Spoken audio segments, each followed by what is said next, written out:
আসসালামু আলাইকুম প্রিয় দর্শক, আলোচনায় আপনাদের সকলকে আমন্ত্রণ জানাচ্ছি। আজকে জনস্বাস্থ্যের মতো একটি গুরুত্বপূর্ণ বিষয় নিয়ে আপনাদের সামনে কথা বলছি।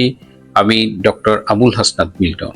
এই বিষয়টি নিয়ে কথা বলবার একটা অধিকার আমি রাখি, কারণ 27 বছরের বেশি হয়ে গেছে আমি বাংলাদেশের এবং বাংলাদেশের বাইরে বিশ্বের অনেক দেশের জনস্বাস্থ্য নিয়ে কাজ করছি।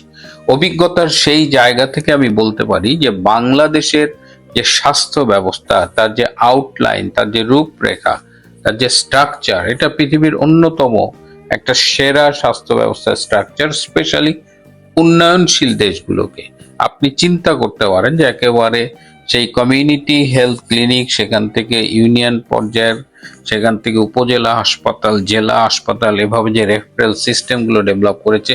ব্যবস্থাপনা ত্রুটি হয়তো আছে, কিন্তু এই সার্ভিস স্ট্রাকচারটা কিন্তু খুবই ভালো। এবং আমাদের অহংকার করবার মতো যে কার্যক্রমগুলো আছে তার মধ্যে একটা হলো এই টিকাদান কর্মসূচি, EPI, expanded programme on immunisation, সম্প্রসারিত টিকাদান কর্মসূচি। এবং বাংলাদেশে এইটার শিশুরা যেন নিয়মিত টিকা নেয় জন্মের পর থেকেই, এবং এর জন্য নিয়মিত প্রোগ্রামগুলো তো আছেই, এছাড়াও মাঝে মধ্যে ক্যাম্পেইন করে, special campaign for vitamin A, special campaign for measles, এরকম মাঝে মধ্যেই যখন যেটার প্রয়োজন, গুরুত্বপূর্ণ যেটা, সেটার জন্য কিন্তু এই ক্যাম্পেইনগুলো করা হয়। এবং বাংলাদেশে এই টিকাদান কর্মসূচিতে মূলত সহায়তা প্রদান করে বিশ্ব স্বাস্থ্য সংস্থা, ইউনিসেফ এবং গ্যাভি। গ্যাভি হলো একটা global alliance on for vaccine and immunisation. এই গ্যাভি কিন্তু বাংলাদেশের টিকাদানের যে পারফরমেন্স, তার জন্য সেই 2009 সালে আর 12 সালে, if I am not mistaken, দুইবার কিন্তু বাংলাদেশকে বেস্ট পারফর্মিং কান্ট্রি হিসেবে পুরস্কৃত করেছে। এবং 2019 সালে বাংলাদেশে এই টিকাদান কর্মসূচির সাফল্যের জন্য আমাদের মাননীয় প্রধানমন্ত্রী শেখ হাসিনাকে ভ্যাকসিন হিরো পদক দেওয়া হয়। অর্থাৎ আমাদের দেশের এই যে ইমিউনাইজেশন, আমাদের দেশের অ্যাটলিস্ট 95% শিশু কিন্তু এই কাভারেজের ভেতরে আছে। এবং হার্ড টু রিচ যেসব এলাকা আছে, সেই দুর্গম পাহাড়ি এলাকা বা যেখানে পৌঁছতে কষ্ট হয়, সেগুলোকে স্পেশাল টার্গেট করে সেখানে কিন্তু এই ইমিউনাইজেশন প্রোগ্রামটাকে অ্যাড্রেস করা হয়েছে। এবং ইমিউনাইজেশন প্রোগ্রাম যাতে সফল হয়, এই জন্য মাঠ পর্যায়ে অসংখ্য কর্মীকে চাকরি দেওয়া হয়েছে। তাদের কাজই হলো মানুষকে উদ্বুদ্ধ করে এই টিকা কর্মসূচি সফল করা। তো এই সাফল্যের পরে হঠাৎ আজকে যখন আপনাদের সামনে কথা বলছি, তখন শুনছি একদিন 21 জন মারা গেছে, আবার শুনছি 100 জন মারা গেছে। তখন এটা তো মেনে নিতে কষ্ট হয়। কেন এরকম হয়েছিল, এর পেছনে কারণটা কি? সেই কেঁচো খুঁড়তে সাপ বেরোনোর মতোই আমরা দেখলাম যে গত 24 সালের 5ই আগস্ট অবৈধ ক্ষমতা দখলের পর থেকে ইউনূস সরকার মোটামুটি স্বাস্থ্যের উপরে একেবারে খড়গ চালিয়েছে। স্বাস্থ্যের যে যে কাজগুলো, যে পাবলিক হেলথ প্রোগ্রামগুলো ছিল, এগুলোর উপরে ব্যাপক কাটছাট করা হয়েছে। তারা যে প্রতি বছর অপারেশনাল প্রোগ্রাম বাজেট করে যে একটা স্পেশাল কাজগুলো করতো, সেটা টোটালি বন্ধ করে দিয়েছে। অথচ স্বাস্থ্যে কিন্তু লুটপাট থেমে থাকেনি। স্বাস্থ্যের যে উপদেষ্টা ছিলেন, গার্লফ্রেন্ড কোটায় যিনি উপদেষ্টা হয়েছিলেন, নূরজাহান বেগম, তার লুটপাটের কথা সর্বজন বিদিত। আরেকজনের নাম আমরা শুনি না, কিন্তু তিনি ডক্টর ইউনূসের এই স্বাস্থ্য বিষয়ক বিশেষ সহকারী ছিলেন, অধ্যাপক সাইদুর রহমান খসরু। শোনা যায় তিনিও শত শত কোটি টাকার মালিক হয়েছেন। এবং এই যে ডিজি অফিসে যেসব পাবলিক হেলথ রিলেটেড প্রোগ্রামগুলো হতো, সেগুলো যে কাটছাট করা হয়েছে, এর পেছনে এই ডক্টর সাইদুর রহমান একজন অন্যতম ইন্ধনদাতা। ইউনূস ক্ষমতা আসার পর থেকে বাংলাদেশ শিশুদের কোনো টিকা কেনেনি বলে অভিযোগ উঠেছে। যেখানে আপনার 1-2 বছর আগে থেকেই অর্ডার দেওয়া হয় টাকা পয়সা জোগাড় করে, সেখানে ডক্টর ইউনূস টোটালি স্টপ করে দিয়েছিল। এছাড়া ডক্টর ইউনূসের সাথে যারা ক্ষমতার শেয়ার করতেন, সেই সব মোল্লা গোষ্ঠী, মৌলবাদী গোষ্ঠী, তারাও কিন্তু এই ভ্যাকসিন ইমিউনাইজেশনের বিরুদ্ধে কথা বলতেন। ফলশ্রুতিতে আজকে যেটা দেখছি, সেটা হওয়ারই কথা ছিল, কারণ এটা একদম পিওর সায়েন্স। অথচ বিএনপির বর্তমান যিনি স্বাস্থ্যমন্ত্রী সর্দার সাখাওয়াত হোসেন বকুল, তিনি বললেন গত 8 বছর ধরে নাকি বাংলাদেশে হামের টিকা দেওয়া হয় না। যদি 8 বছর ধরে বাংলাদেশে হামের টিকা না দেওয়া হতো, তাহলে আজকে যে মৃত্যুর কথাটা শুনছেন এটা আরো অনেক আগে শোনা যেত, 17, 18, 19-এর দিকে মহামারী হয়ে যেত। কিন্তু 19 সালেই শেখ হাসিনা এই ভ্যাকসিন হিরো পুরস্কার পেলেন। অর্থাৎ সর্দার সাখাওয়াত হোসেন তিনি সত্যি কথাটা বলেননি। তিনি গতকাল সাংবাদিকদের সাথে কথা বলতে গিয়ে এই মিথ্যে তথ্যটি জাতিকে উপহার দিয়েছেন। তার কি প্রয়োজন ছিল এই মিথ্যে কথাটি বলবার?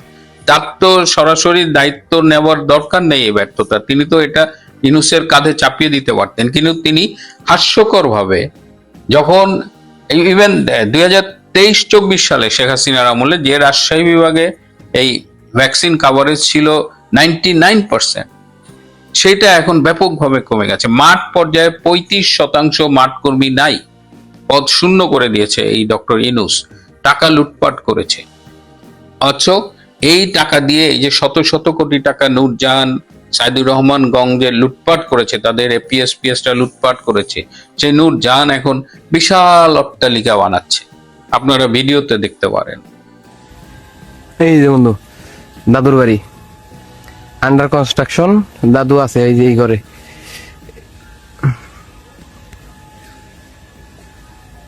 আমি একটা জিনিস বুঝি না, আমি সব সময় দেখছি এইটা ইভেন আওয়ামী লীগ সরকারের আমলেও, যদি প্রফেসর রুহুল হকের কথা বাদ দেন কিংবা একদম শেষ সময় সামন্তলাল সেন, এই দুইজন মানুষ যত ভালো হোক খারাপ হোক, তারা কিন্তু স্বাস্থ্য ব্যবস্থাটাকে বুঝতেন এবং তারা হাত দিচ্ছেন। এর বাইরে আমাদের এর আগে একজন স্বাস্থ্যমন্ত্রী ছিলেন আওয়ামী লীগ আমলে, কিংবা এখন যিনি আছেন সর্দার সাখাওয়াত হোসেন বকুল, এরা কোন ক্রাইটেরিয়া স্বাস্থ্য মন্ত্রণালয়ের দায়িত্ব পান আমি এটা বুঝি না। আর যদি রাজনৈতিক নেতা হিসেবে দায়িত্ব পান, কিন্তু স্বাস্থ্য তো একটা টেকনিক্যাল বিষয়, এখানে তো কিছু বিশেষজ্ঞের থাকা উচিত। এখানে তো একজন দুজন ভালো উপদেষ্টা থাকা উচিত ছিল। এই পর্যন্ত দায়িত্ব নেওয়ার পরে সর্দার সাখাওয়াত হোসেন বকুল যে কথা বলেছেন, যে কার্যক্রম করেছেন, তাতে আমি তাকে পারফরমেন্সের ভিত্তিতে 100-তে 0 দিতে পারি না। কারণ 0 তারও একটা মান আছে, 0 একটা সংখ্যা। তিনি অলরেডি মাইনাসে চলে গেছেন। আর নূরজাহান, সে তো এসেই ছিল লুটপাট করতে, আর রাষ্ট্রের টাকায় নিজের বেশ কিছু অসুখ আছে সেগুলো সিঙ্গাপুরে ট্রিটমেন্ট করেছেন। তো পরপর এই যে গত প্রায় 2 বছরে স্বাস্থ্য তো একদম অরক্ষিত, তার ফলাফল দেখা যাচ্ছে। শুধু হাম না, আমাদের যদি আপনি পাবলিক হেলথের ইন্ডিকেটর গুলো দেখেন, অনেক অসুখের ইন্ডিকেটর দেখেন, আপনি ভয়াবহ চিত্র। বাংলাদেশে যেটা বললাম যে এইচআইভি এইডস বেড়ে যাচ্ছে, বিশেষ করে মধ্যপ্রাচ্য থেকে যেসব প্রবাসী ফিরছে তাদের অনেকেরই এইচআইভি পজিটিভ, এবং তাদের একটা বড় অংশের আবার মাদ্রাসার ব্যাকগ্রাউন্ড আছে। আমি মাদ্রাসাকে ছোট করছি না, আমি কারো বিষয়ে কথা বলছি না, কিন্তু বিষয়টা হলো যে এইচআইভি ট্রান্সমিশনটাও প্রিভেন্ট করা যায়। যে যে কারণে এইচআইভি ট্রান্সমিট করে সেটা প্রিভেন্ট করা যায়। ব্যক্তিগত কিছু আচার আচরণ আছে, ব্যক্তিগত কিছু বিষয় প্রোটেকশন ব্যবহার করা দরকার, তো সেইগুলো করলেই তো হয়। এবং এটাই তো পাবলিক হেলথ। পাবলিক হেলথের আমরা কি করি, আমরা যাতে অসুখটা হলে রাষ্ট্রের স্বাস্থ্য ব্যবস্থায় যে চাপ পড়ে চিকিৎসার উপরে, সেটা কমানোর জন্য আমরা অসুখটা যেন না হয় সেই প্রিভেন্ট করার জন্য চেষ্টা করি। এবং মিজেলস, এই যে আমরা শিশুর 9 মাস বয়সে প্রথম মিজেলসের ডোজটা দেওয়া হয়, এবং প্রথম 9 মাসে মায়ের দুধের থেকে এই মিজেলস বিরোধী উপাদান পেয়ে থাকে। সুতরাং এখন এই সর্দার সাখাওয়াত হোসেন বকুলের এইসব প্রলোভ বকা বা শেখ হাসিনার সাফল্যকে পাবলিকের কাছে মিথ্যে কথা বলে হেয় করার চেষ্টা না করে সত্যটা স্বীকার করে তার উচিত যে কিভাবে বাংলাদেশের মানুষের এই জনস্বাস্থ্য বিষয়ক কার্যক্রম উন্নয়ন করা যায়, তাদের স্বাস্থ্য ব্যবস্থাকে ভালো করা যায়, স্বাস্থ্যের সামগ্রিক উন্নয়ন করা যায়। আর নূরজাহান বেগম এবং সাইদুর রহমানকে অবিলম্বে গ্রেপ্তার করে তাদের জিজ্ঞাসাবাদ করে তাদের কাছ থেকে জানতে হবে যে কেন তারা স্বাস্থ্যের এই ধ্বংস সব আয়োজন চূড়ান্ত করে চলে গেছে। এর সাথে ডক্টর ইউনূসের কি সম্পর্ক ছিল, এগুলো খুব দরকার। আমি একজন বাংলাদেশী হিসেবে, একজন জনস্বাস্থ্য বিশেষজ্ঞ হিসেবে এই প্রশ্নগুলো করছি, আমি এই উত্তরগুলো চাই। এবং যারা ব্যর্থ হয়েছে, যারা একটা জাতিকে, একটা প্রজন্মকে, একটা পুরা শিশু প্রজন্মকে মৃত্যুর মুখে ঠেলে দিয়েছে, তাদের বিচার দাবি করছি। আমি পুরো ঘটনার সুষ্ঠু তদন্ত চাই।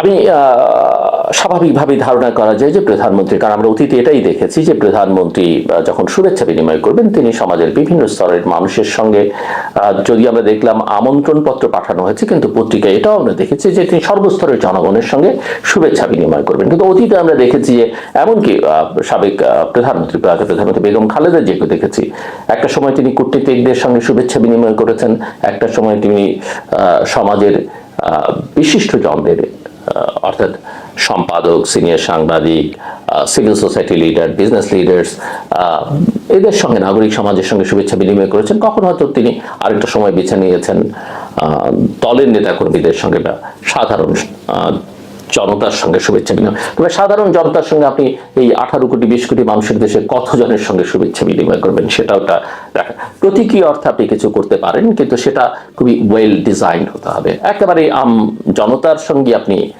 শুভেচ্ছা বিনিময় করতে পারেন। অনেককে আমরা দেখি যে তার বাড়ির বারান্দায় দাঁড়িয়ে তিনি সাধারণ মানুষের সঙ্গে শুভেচ্ছা বিনিময় করেন, চার লাইন কথা বলেন, কিন্তু সেখানেও তার নিরাপত্তা ব্যবস্থা এটা প্রোটেক্টেড হওয়া দরকার। এখন আসা যাক আর কি দেখলাম। এই কথাগুলো বলছি ওনার নিরাপত্তার সুরক্ষার জন্য, এবং এই কথাটা বলছি ভবিষ্যতে যেন এই ধরনের বিশৃঙ্খলা না দেখতে হয়। হাজার হাজার মানুষ তো একজন প্রধানমন্ত্রীর পক্ষে 1 ঘন্টায় 1.5 ঘন্টায় হাজার হাজার মানুষের পক্ষে সঙ্গে শুভেচ্ছা বিনিময় কি সম্ভব? যে আমন্ত্রণ পত্র দেওয়া হচ্ছে, আমার কাছে মনে হচ্ছে এই আমন্ত্রণ পত্রটি বাইরে ছাপা হওয়া সম্ভব। যদি আমন্ত্রণ পত্রের অর্ডার থাকে 1000 5000 ছাপা হয়েছে কিনা, 10,000 ছাপা হয়েছে কিনা, আমার কাছে সেরকমই মনে হয়েছে। যমুনায় এই শুভেচ্ছাটা তিনি বিনিময় করেছেন। যমুনাতে আমন্ত্রণ পত্র ছাড়াও অনেকে ঢুকেছেন, পত্রপত্রিকার রিপোর্ট বেরিয়েছে। দলের লোক বা নেতারা বা নিরাপত্তার দায়িত্বে যারা ছিলেন তারা ঢুকিয়েছেন। আমি দেখলাম প্রধানমন্ত্রী যখন সবার সঙ্গে শুভেচ্ছা বিনিময় করতে বা যেখানে যে মঞ্চে তিনি দাঁড়াবেন সেখানে এগিয়ে যাচ্ছিলেন তিনি সস্ত্রীক, সেখানে সবাই হুমড়ি খেয়ে তার গায়ের উপরে পড়ছে। এসএসএফ চেষ্টা করছে কিন্তু ব্যর্থ হয়েছে, মানে অসহায় মনে হচ্ছে তাদের কাছে। এটা করতে হলে যে ধরনের আচরণ তাদের করা উচিত ছিল বা তারা করতে পারতেন, সেটা হয়তো প্রধানমন্ত্রীর নমনীয়তার কারণে কিংবা প্রধানমন্ত্রী হয়তো ওইভাবে চান না বলে তারা করেননি। কিন্তু আমি মনে করি এসএসএফকে তার ওইটুকু ক্ষমতা দেওয়া উচিত। আমি তো বলেছি এটা শুধু ওনার ব্যক্তিগত স্বার্থে না, দেশের স্বার্থে, জনগণের স্বার্থে, দলের স্বার্থে। অনেক কূটনীতিক বাইরে ঘোরাঘুরি করেছেন, ঢুকতে পারেন। এখন ওই ভিড় ঠেলে ঢোকা এবং বাইরে আসা কারো পক্ষে সম্ভব নয়। আমার মনে হয় যে প্রধানমন্ত্রী বেরিয়ে যাওয়ার পরেও সেখানে হাজার হাজার জনতা রাস্তায় দাঁড়িয়েছিলেন এবং এদের অনেকের হাতে কার্ড ছিল, ইনভাইটেশন কার্ডে আমি ধরেই নিচ্ছি যে বিশিষ্ট জন বা তার দলের নেতা কর্মী যারা গুরুত্বপূর্ণ তাদের দাওয়াত দেওয়া হয়েছে। কার্ডটি হস্তান্তরযোগ্য ছিল না, কিন্তু ওই অনুষ্ঠানে আমি দেখলাম অনেকে বাচ্চা কাছে নিয়ে গেছেন। বাচ্চা কাছে নিয়ে যাওয়ার মধ্যে আমি কোনো অপরাধ দিচ্ছি না, কিন্তু আমার মনে হয় না যে, কারণ প্রত্যেকটা ইনভাইটেশন প্রত্যেকটা ইন্ডিভিজুয়ালের জন্য একটা করে কার্ড ছিল। যেমন আমি এবং আমার স্ত্রী দাওয়াত পেয়েছি, দুজনে আলাদা আলাদাভাবে দাওয়াত পেয়েছি। তো স্বাভাবিকভাবে ধরে নিতে হবে যে প্রত্যেককে আলাদাভাবে দাওয়াত দেওয়া হয়েছে, নিশ্চয়ই কোনো বাচ্চাকে আলাদাভাবে দাওয়াত দেওয়া হয়নি।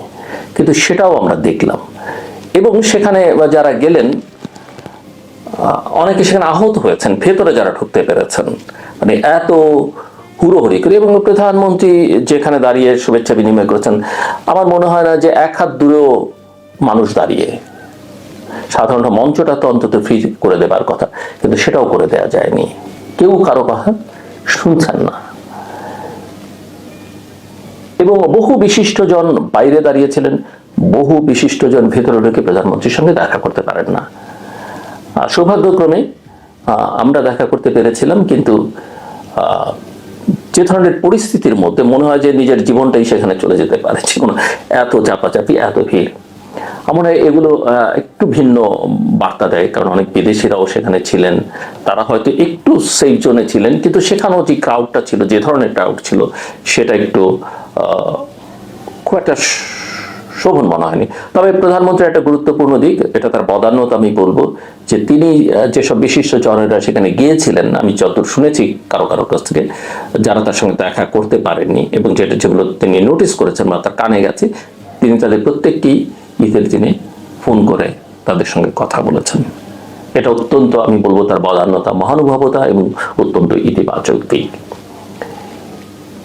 কিন্তু এই ধরনের বিশৃঙ্খলা, এই ধরনের পরিস্থিতি আসলে কোনো অবস্থাতেই এটা তার দল সম্পর্কে কোনো ভালো বার্তা দেয়নি, এটা সরকারের ব্যবস্থাপনা সম্পর্কে কোনো ভালো বার্তা দেয়নি, সব মিলিয়ে। এবং সবচেয়ে বড় কথা হচ্ছে, এটা তার নিরাপত্তার যে দুর্বলতা, নিরাপত্তা ব্যবস্থার যে দুর্বলতা, সেটা প্রকট করে তুলেছে। আমি আশা করি যে এই বিষয়ে সংশ্লিষ্ট কর্তৃপক্ষ, ব্যক্তিবর্গ অত্যন্ত সজাগ হবেন, তৎপর হবেন, এবং প্রধানমন্ত্রী নিজেও এই বিষয়ে একটু সজাগ থাকবেন, এবং সেটা তার জন্যে, দেশের জন্য ভালো হবে। এবং আমরা অনেকে বলেন যে, সেখানেই অনেকে বলছিলেন যে জামায়াত ইসলামের সেখানে গিয়ে তারা যখন কূটনীতিকদের সঙ্গে শুভেচ্ছা বিনিময় করছে বা সেই অনুষ্ঠান, সেগুলো দেখেন কত ডিসিপ্লিন। হয়তো সেটা ডিসিপ্লিন বিএনপির মতো অত বড় দল জামাত নয়, এটা একটা দিক। কিন্তু জামাতের ওই যে কূটনীতিকদের সঙ্গে জামায়াত ইসলামের যে রিসেপশন কূটনীতিকদের জন্য, যেখানে জামাতের আমি শুভেচ্ছা বিনিময় করেছি, সেখানে যে দৃশ্য দেখলাম, সেটা আমার কাছে আরো অরুচিকর মনে হয়েছে। I am sorry to say this. এগুলো দেশ সম্পর্কে, দেশের রাজনীতি সম্পর্কে, রাজনৈতিক নেতৃত্ব সম্পর্কে কোনো ভালো বার্তা দেয় না। আপনি কার সঙ্গে কতখানি মিশবেন, কতখানি সৌজন্য বিনিময় করবেন, প্রত্যেকটা, এবং পাবলিকলি কতখানি করবেন, সে আপনার যতই ঘনিষ্ঠ হোক না কেন, সেটা কিন্তু একটা মানদণ্ড আছে, স্ট্যান্ডার্ড আছে, এবং সেটা মেনটেন করা উচিত। সো আমি ওটা নিয়ে কথা বলতে চাই না, কিন্তু আমার কাছে মনে হয়েছে যে প্রধানমন্ত্রীর এখানে অতিরিক্ত কার্ড বিলি করা হয়েছে, কোনো রকমের শৃঙ্খলা মানা হয়নি, এবং এটা আসলে এই ধরনের যদি পরিস্থিতি হয় ভবিষ্যতে, ওখানে কেউ যেতে চাইবেন না। এবং সব কথা, শেষ কথা এবং মূল কথা, যে এটা প্রমাণ করলো যে প্রধানমন্ত্রীর নিরাপত্তা ব্যবস্থার মধ্যে একটা বড় দুর্বলতা আছে, এবং নিরাপত্তার দায়িত্বে যারা, তারা যেভাবে চান সেভাবেই আসলে তাদেরকে কাজ করতে দেওয়া উচিত। অফকোর্স প্রধানমন্ত্রীর সেখানে ইচ্ছা অনিচ্ছার ব্যাপার আছে, কিন্তু সেটা একেবারেই অতিরিক্ত যেন না হয়, অতিরিক্ত ওপেন না হয়, অতিরিক্ত ভালোবাসা প্রদর্শনের দরকার নেই। ভালোবাসা দেশের প্রধানমন্ত্রী প্রকাশ করতে চাইলে বহু উপায় আছে, এবং সবচাইতে বড় কথা হচ্ছে যে মানুষ তার কাছ থেকে কাজ দেখতে চাইবে। অন্য যেগুলো করছেন, যে উদাহরণ তিনি সৃষ্টি করছেন, সেগুলো অত্যন্ত প্রশংসার্য, সেগুলো অত্যন্ত ভালো, সেগুলো অত্যন্ত প্রয়োজনীয়। যেমন সাংবাদিকদের কাউকে কাউকে তিনি প্রশ্ন করেছেন, আনিস আলমগীরকে ফোন করেছেন। আমি দেখলাম যে ঈদগাহে আনিস আলমগীর তাকে দেখবার পরে কথাও বলেননি সাংবাদিক বন্ধু আমাদের, মানে এড়িয়ে যাওয়ার চেষ্টা করেছেন, কিন্তু প্রধানমন্ত্রী তাকে ফোন করে তার যে জেস্চার সেটা দেখাবার চেষ্টা করেছেন। এগুলো নিঃসন্দেহে ইতিবাচক, কিন্তু তারপরেও নিজের জীবনের নিরাপত্তা নিশ্চিত করে যেটুকু করা সম্ভব সেটুকু করবেন।